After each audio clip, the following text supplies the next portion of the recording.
What you are listening to right now is the final audio log of Thomas Miller.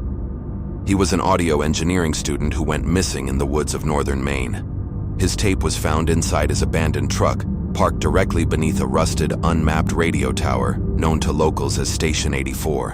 When state troopers reviewed the footage, they didn't find any signs of a physical struggle.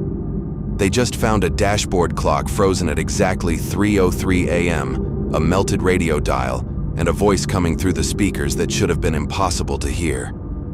The voice belonged to Thomas's mother, who had passed away 3 years prior. To understand how Thomas vanished into absolute silence, you have to understand the urban legend of Route 11. If you drive down this isolated highway stretch at 3 o'clock in the morning and tune your dial to 84.3 a.m., your speakers will emit nothing but a thick, oppressive wall of white noise. The old-timers in the nearby towns warn that if you keep listening for more than 5 minutes, the static will begin to warp. A low, mechanical hum will slowly vibrate through your dashboard, dropping the temperature inside your vehicle by several degrees. They say if a voice begins to bleed through, you must smash the power button immediately. In November of 2014, Thomas set out to document this phenomenon for his senior thesis. Armed with a high-end field recorder and a dash cam, he cut his headlights beneath the broadcast tower and waited. According to the files recovered from his memory card, the static began exactly on schedule, but by the third minute, his smartphone lost all cellular signal. When he realized the air inside his truck had turned freezing cold, he reached out to change the station. The plastic tuning dial was entirely fused solid, as if melted from the inside. That is when the white noise stopped completely. And then, the tapping began on his rear windshield. 3 slow, polite knocks against the cold glass. Thomas kept his eyes locked straight ahead, terrified to look in his rearview mirror as the radio speakers crackled back to life. A flat, emotionless voice began to recite his home address, followed by a phrase that made his blood run cold. The official investigation into Thomas Miller's disappearance began less than 24 hours after his truck was discovered. The vehicle was found deeply bogged down in the mud, sitting roughly 40 yards away from the base of the clearing. Oddly, the driver's side door was left completely wide open, exposing the interior to the harsh winter elements. A forensic analysis of the vehicle yielded several confusing pieces of evidence that baffled state detectives. While the truck's battery was completely drained of all voltage, the dashboard clock was physically scorched into the plastic console. It permanently displayed the time as 3:03. Furthermore, every single window of the vehicle was covered in thick frost on the inside. The most disturbing discovery, however, was the high-end digital audio recorder sitting on the passenger seat. The device was completely undamaged, containing a single unedited audio file titled Project 84. When state tech experts extracted the data, they discovered that the audio quality was pristine, up until the final 2 minutes of the track. What follows is the direct verbal transcript of that audio file. The recording begins with the sound of heavy wind rustling through the pine trees outside.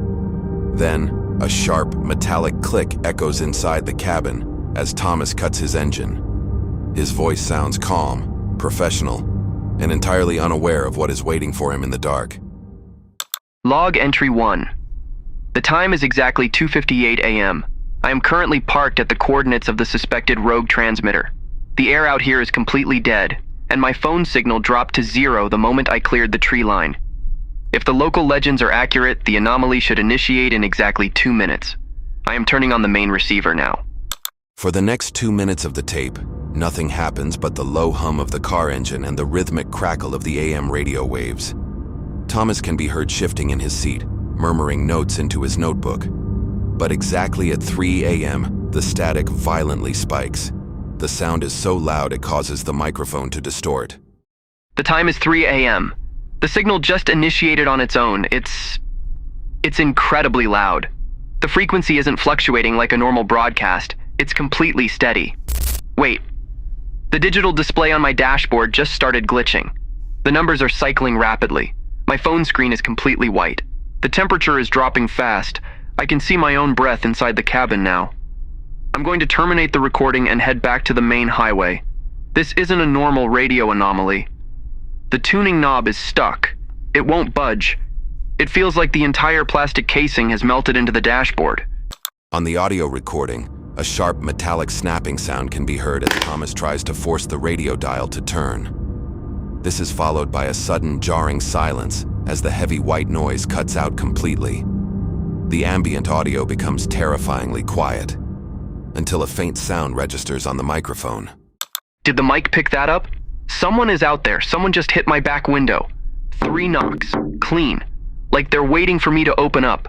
I can't see anything in the rearview mirror. It's completely covered in thick ice. Hold on. The radio speakers, they're turning back on. The voice that emerged from the speakers did not speak with words, but with a series of rapidly firing numbers. It was the exact cadence of a Cold War number station, looping a sequence that detectives would later realize was Thomas's social security number. Following the numbers, the tone shifted into a violent, deafening screech of feedback that abruptly ended the file. When state forensic teams searched the woods surrounding the unmapped radio tower, they found no trace of Thomas Miller.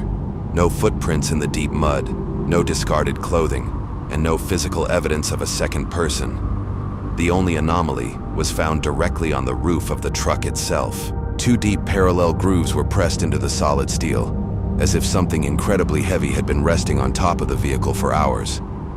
The metal was bent inward, directly above the rear windshield where Thomas had reported hearing the 3 polite knocks. To this day, the case remains entirely unsolved. The coordinates for Station 84 are still omitted from official state maps, and Route 11 remains a pitch-black stretch of highway after midnight. Local authorities strictly advise drivers to keep their radios turned off between the hours of 3 and 4 in the morning.